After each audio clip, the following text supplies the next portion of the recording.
Hello again.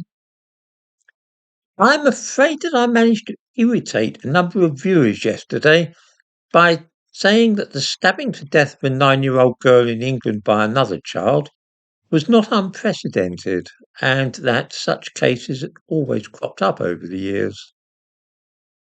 The problem was, I think, that because after reports of the death of that little girl in Weston-super-Mare yesterday, the police asked the public not to speculate. And this caused some folk to assume that the arrested person was a foreigner.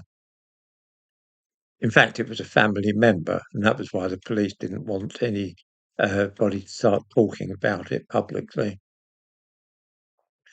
There is certainly a feeling that knife crime has increased in recent years, at least judging by what we read in the newspapers. But there are no official figures which would enable us to know whether or not this really is the case. Certainly, some types of crime involving knives which we now see were unknown even 20 years ago.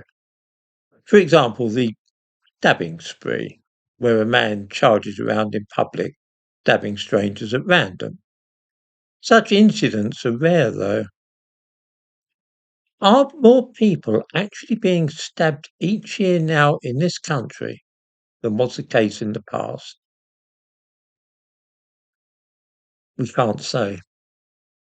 For one thing, the Home Office has only in the last few years begun to collect the figures for how many people are stabbed each year in Britain.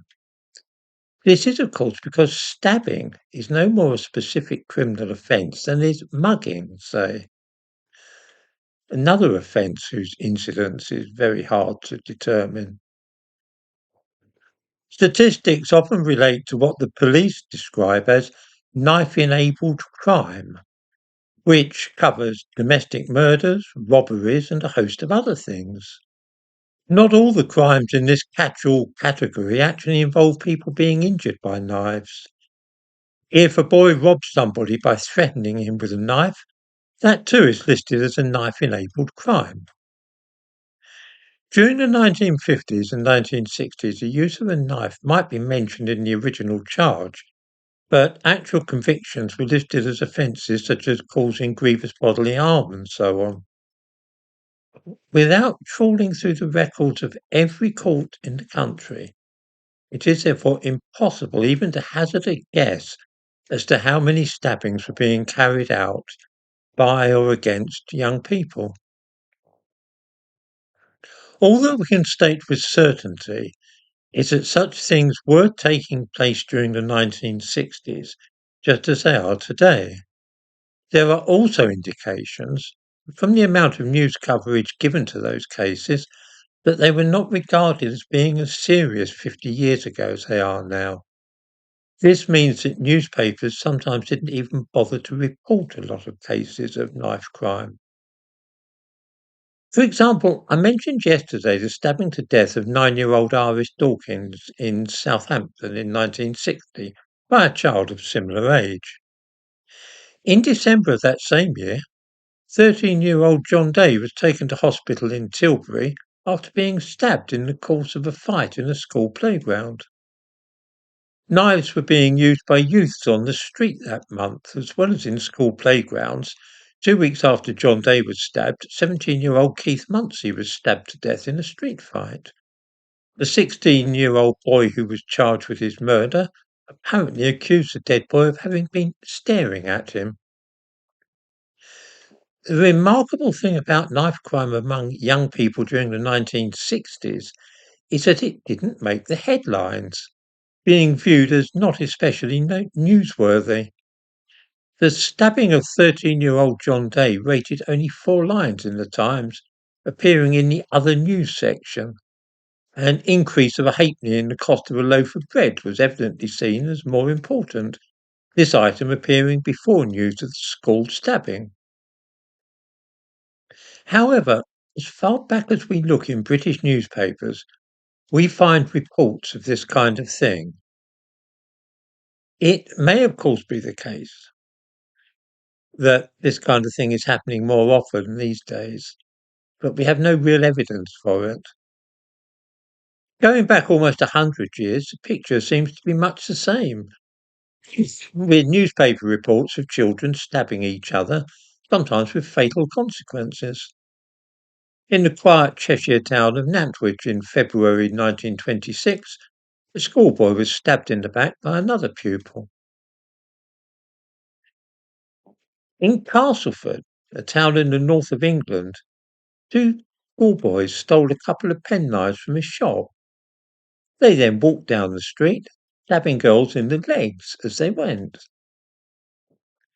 The boys were later charged with unlawful wounding.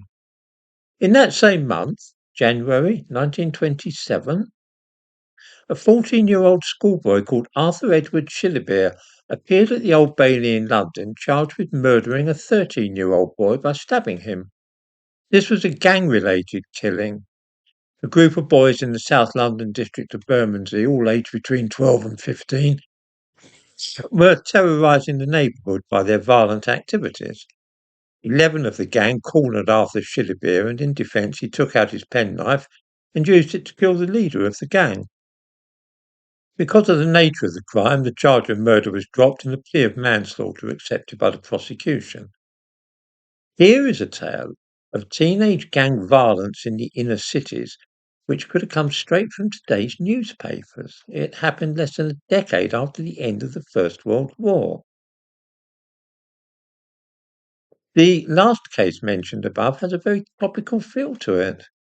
Gangs and feral children and youths are popular folk devils in modern Britain.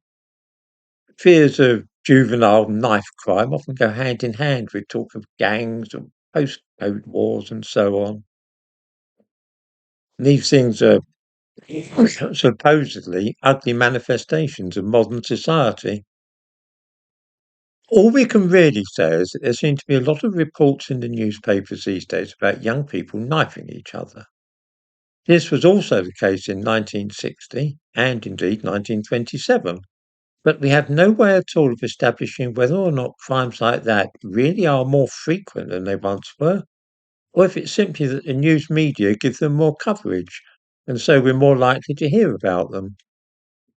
If the internet had been around in 1960 or 1927, would people have heard more about this type of thing? There are no official records to compare, and so we're left only with our own subjective opinions, which are notoriously unreliable.